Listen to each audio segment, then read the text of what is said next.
지금 이 영상을 찍는 날은 2023년 6월입니다. 10년 후는 2033년이 되겠네요. 2033년 여러분과 저는 어떤 모습일까요? 여러분 지금 시간 되세요? 제가 여러분과 함께 재미있는 여행을 다녀올까 합니다. 10년 후로 함께 가볼 거예요. 네, 정말이에요. 저기 타임머신들이 도착했습니다. 10년 후로 세팅되어 있는 건 저기 있는 파란색이에요. 자, 타임머신에 함께 탑승할 준비가 되셨나요? 무섭다고요? 에이, 안 무서워요. 저는 이미 몇 번 타봤거든요. 제 손을 잡으세요. 여기 안전벨트도 매시고요. 그리고 타임머신이 운행하는 동안은 눈을 감으셔야 합니다. 쏟아지는 광선에 눈을 보호해야 하거든요. 다들 눈 감으셨죠? 자, 출발하겠습니다. 여러분, 도착했습니다. 이제 눈을 뜨세요. 찬찬히 각자 도착한 그 공간을 둘러보세요. 달력을 보니 2033년 6월이 맞네요. 지금 여러분이 둘러보고 있는 본인의 집은 어떤 모습인가요? 2023년과 똑같은 곳인가요? 아니면 다른 곳인가요? 아이들의 모습은 어때요? 못 알아볼 정도라고요? 꼬맹이들이었는데 어른처럼 키가 많이 커 있나 보네요.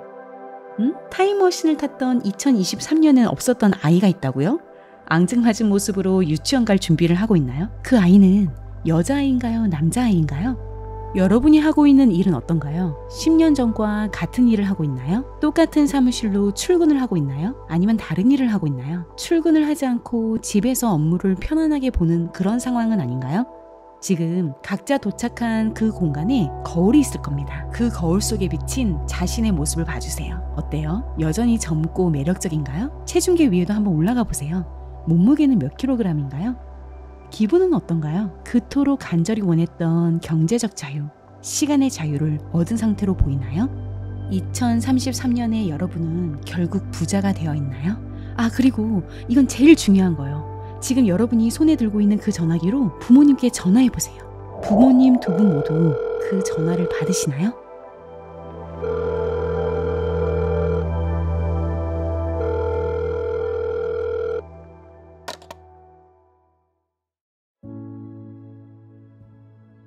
안녕하세요, 백옥종입니다. 6년 전 저희 아버지가 갑작스레 하늘나라에 가셨어요. 그 후로 저에겐 아주 특별한 능력이 하나 생겼습니다. 바로 미래에서 과거로 돌아온 사람처럼 현재를 느끼는 겁니다. 예를 들어 볼게요. 저에겐 4살, 5살 아이들이 있습니다. 그런데 제가 이 아이들을 볼 때 어떤 느낌이 드냐면요. 이미 이 아이들이 30대의 청년이 된 2050년에 어딘가에 살고 있던 제가 이 아이들의 어린 시절이 다시 너무 보고 싶어서 타임머신을 타고 2023년으로 구경을 온 것 같은 그런 느낌이 드는 거예요. 그럼 어떤 일이 벌어지는지 아시나요? 화를 내지 않게 됩니다. 연년생 아들들이라 정말 말도 안 되는 개구쟁이들이거든요. 온갖 벽에 낙서를 하고 화분을 깨고 이건 뭐 짜장면을 입으로 먹은 건지 엉덩이로 먹은 건지. 그런데 그런 모습들도 찰나의 순간처럼 너무나 소중한 거예요. 마치 손주들을 돌보는 할머니 모드랄까요? 왜 부모님들이 젊은 시절 자신의 자녀를 키울 때는 먹고 사느라 정신이 없어서 어떻게 애들을 키웠는지 시간이 어떻게 흘렀는지 모르겠다 하시잖아요. 그치만 그 자녀가 장성해서 낳은 손주들 돌봐주실 때는 정말 사랑만 가득 주시잖아요. 예전에는 엄하기만 하고 잘 웃지도 않으셨던 그런 분들이 손주들이 막 까불고 장난감 사달라고 들어누워도 허허 웃으며 그 모습마저 너무 귀엽다 하시잖아요. 예전에 내 애를 키울 땐 몰랐던 게 이제야 보인다 하시면서 말이죠. 그런데 저는 할머니가 아니고 엄마인데 그 느낌이 듭니다. 엄마만 찾는 아직은 아기 냄새 가득한 이 모습들이 결코 영원하지 않고 매우 짧다는 걸 알기 때문에 어떨 땐 시간에 쫓기는 사람처럼 아이들에게 사랑한다는 말을 하루에도 수십 번 이상 하곤 합니다. 제가 운영하는 회사의 구성원들은 20대, 30대의 젊은 여성분들입니다. 이들과 회의를 하고 대화를 나눌 때도 그런 느낌이 자주 들어요.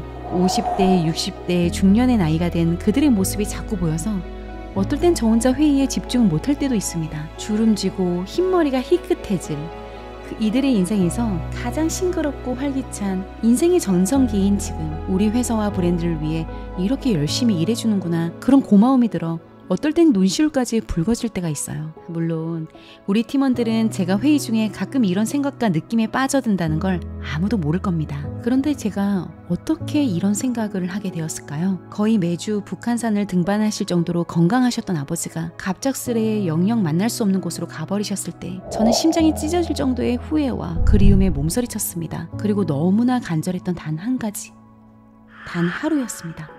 정말 딱 하루만 아빠가 살아오실 수 있다면 얼마나 좋을까? 나에게 그 하루가 주어진다면 뭐부터 해야 하지? 아빠가 그렇게 좋아하시던 오포의 돼지갈비집부터 모시고 가야겠다. 그 투박했던 그 손 꼭 잡고 함께 걸으면서 그동안 못다 했던 이야기를 하루 종일 들려드려야지. 발 마사지도 해드리고 귀에 대고 사랑한다고 10번 이상 말해야지. 그러나 이 간절한 저의 소원이 이루어질 리가 없습니다. 저는 24살 때 무일푼에서 시작한 교습소에서 7년 만에 600명 규모의 입시학원을 만들었습니다. 승승장구하던 30대 어느 날 뉴스에도 나올 정도로 큰 금융사고를 당해서 30억이 넘는 말도 안 되는 금액을 사기당하고 비가 오는 어느 날 죽으려고 밧줄을 사기 위해 동네 철물점에 갔다가 이 죽을 용기로 다시 뭐라도 해보자 마음먹고 되돌아왔습니다. 컴맹이었던 제가 하루에 4시간씩만 자면서 공부하고 준비한 온라인 사업으로 3년 반 만에 누적 매출 100억을 만들었습니다. 그렇게 죽음의 문턱에서 다시 일어났을 때 이 세상에서 이제 내가 못할 건 없겠구나 그런 자신감도 생겼지만 그런 저도 유일하게 이 세상에서 할 수 없는 단 한 가지는 아버지가 살아계신 과거의 어느 단 하루로 돌아가는 거였습니다. 딱 하루, 아니 딱 1시간도 불가능하더라고요. 그 후로 저는 과거의 어느 날로 제발 돌아가 보고 싶다라는 그런 간절한 마음으로 현재를 살게 되었습니다. 어쩌면 오늘 하루가 10년 후 저에겐 몸서리칠 정도로 되돌아와 보고 싶은 그런 날이 될 수도 있다는 걸 알게 되었으니까요. 나날이 쇠약해지시는 엄마의 모습도 예사롭지 않게 느껴집니다. 어떻게든 시간을 내어서 일주일에 3번 이상 엄마를 모시고 외식을 하려고 합니다. 얘가 왜 이래? 민망해 하셔도 길거리에서도 툭하면 꽉 껴안아 드리고요. 회사 구성원들이 실수를 해도 화를 내지 않고 그들의 기세가 꺾이지 않도록 간식부터 시킵니다. 매출이 떨어지면 개선을 하기 위해 노력은 하지만 괴로워하진 않습니다. 계절의 변화를 온몸으로 느끼려고 하고 그냥 뭐랄까요? 출퇴근 시간 걷는 아스팔트 길조차도 감사하게 느껴집니다. 여러분도 저처럼 미래에서 과거로 온 것처럼 지금을 느껴보세요. 모든 게 다르게 보일 겁니다. 여느 때와 다르지 않을 오늘 저녁 식사 시간 서로 투닥거리시며 식사하시는 테이블 앞에 앉은 엄마 아빠의 얼굴을 이렇게 바라보세요. 그 투샷은요. 누군가에겐 100억을 주고도 사고 싶은 너무나도 간절한 장면이니까요.